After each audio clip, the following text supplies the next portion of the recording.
Welcome everybody, I'm Joe from Joe's Comics Corner. I hope you've been liking my personal stories combined with my comic talks. Now in this personal story and comic talk, I'm calling it the web slinging adventures of why I collect Spider-Man. I've always liked Spider-Man growing up because he, like I've found out, he is a really relatable character. He's such a cool guy, just trying to balance the normal relationships and being a superhero and being bitten by radioactive blood spider and getting superpowers. So he's trying to balance everything and trying to be normal at the same time, but also at the same time going to high school, getting picked on and all of that, like some of us did in the past.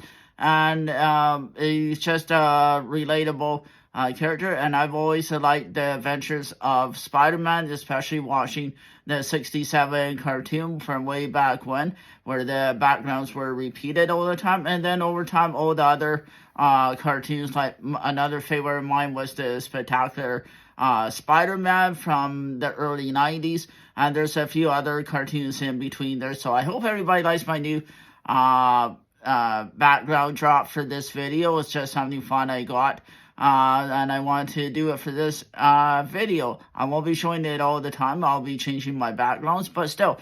So we're going to play a game called Did You Know? While I'll show you some comments, because it's fun to test knowledge and all of that for because Spider-Man has been around for a long time. So I thought I'd do something new and change it up, and we'll play Did You Know about our favorite character, Spider-Man. So did you know Spider-Man made his first appearance in Amazing Spider-Man issue number 15 of Amazing Fantasy way back in 1962. Well, I don't have the original copy. It's like way out of my price range. There have been reprints and all of that, even though I don't have any at the moment. I wish I could find one or two, but still, I do have other comics in my collection I can show you guys. This is volume 1, Spider-Man Torment, part 1 of 5. There's different covers of this, but I really like the green and silver webbing one. They're easy to find. They're about $5 issue, and I still keep mine in the poly bag. I don't take them out. I just think they're really cool. And this is done by Tom McFarlane, who's really a great artist.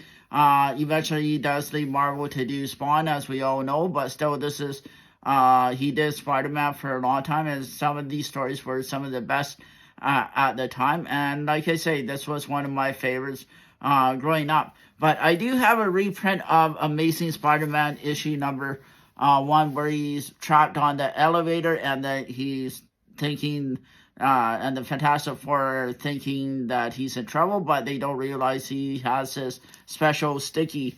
So did you know Spider-Man is known for his blue and red costume like he has here? This is his main costume that he made himself, because as Peter Parker, he is a scientist, and he's made all his inventions, and he's trying to join the Fantastic Four because he thinks he can get a job or something with them, because like a normal person, he needs to make a living, even though he eventually becomes a photographer.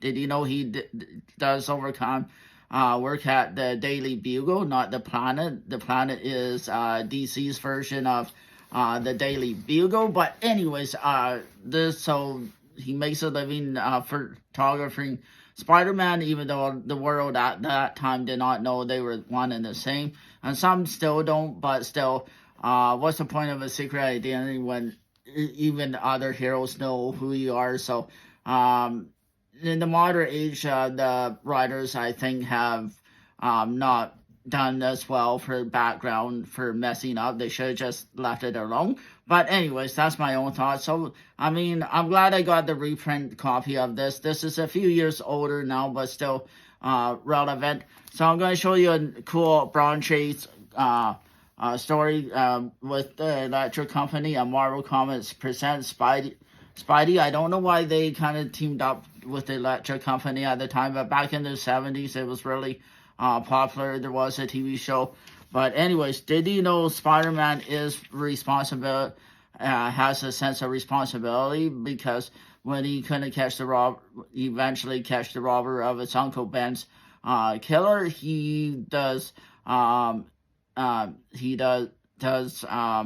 after the bad guys because he his uncle helped him become responsible, and so he's after this dude here, the Clock Master, and these are just different one-shot stories from not the main title, but they're still fun to read, and this was a $2 pickup I did in a claim sale, so I'm glad I got it. They're older, but they're some fun to read, and just a cool little Bronze Age comic, and this has 36 pages with no ads like before in most comics where they have like an ad for bubblegum or Hostess Twinkie cakes and stuff like that. So yeah, a lot of Marvel comics had ads back in the day. Did you know Spider-Man and his amazing friends was a cartoon back in the 80s? And this series was based on it. This is the first issue with Firestar and Iceman. They're after their Green Goblin, who's a iconic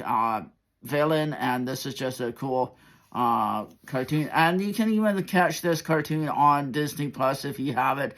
I still watch it on Disney. I think it's just an awesome cartoon. This was also another favorite of mine as well. So I'm glad, even though I only have issue 1, I'm glad I got it there in the air trying to get the Green Goblin. So did you know Spider-Man has some of the most iconic villains in his long history, like the Green Goblin, Dr. Octopus, and lots of others, Venom, Carnage, so many over the years that he's made. But in the beginning, he fought the Green Goblin he didn't know it was Norman Osborn at the time, and then eventually Harry Osborn would pick up the mantle of the Green Goblin. But this is kind of a drug-related issue, which is why there's no Comic Code Authority on here, but still pretty cool. It's just another cool battle scene and a very older comic. So, like I said earlier, did you know Peter struggled with life and relationships and eventually dating Mary Jane, who he married, and dating Gwen Stacy, who eventually died. He had lots of girlfriends over his span.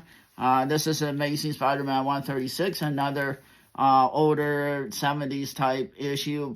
Imagine paying 25 cents back in the day. Unfortunately, the comic is a little rough on this. This is not a review. This is more of a discussion on different Spider-Man comics and trying to give you guys some cool facts.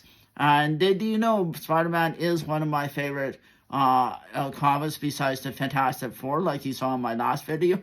And I hope everybody's liking my Marvel videos. Eventually, I'll talk about other stuff and do some shorts for you guys. But I love talking, streamlining Marvel heroes for you guys.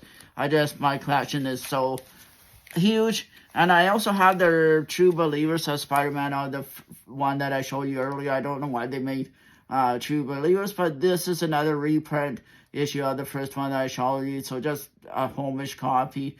Really cool and just awesome. So, and this trade paperback is from the actual movie with Andrew Garfield and Gwen Stacy. So the actress Kristen Dunst. So pretty cool photocopy of the Spider-Man. Did you know that there's lots of Spider-Man movies and cartoons from that you can watch as well? So have fun watching Spider-Man. Have fun reading Spider-Man.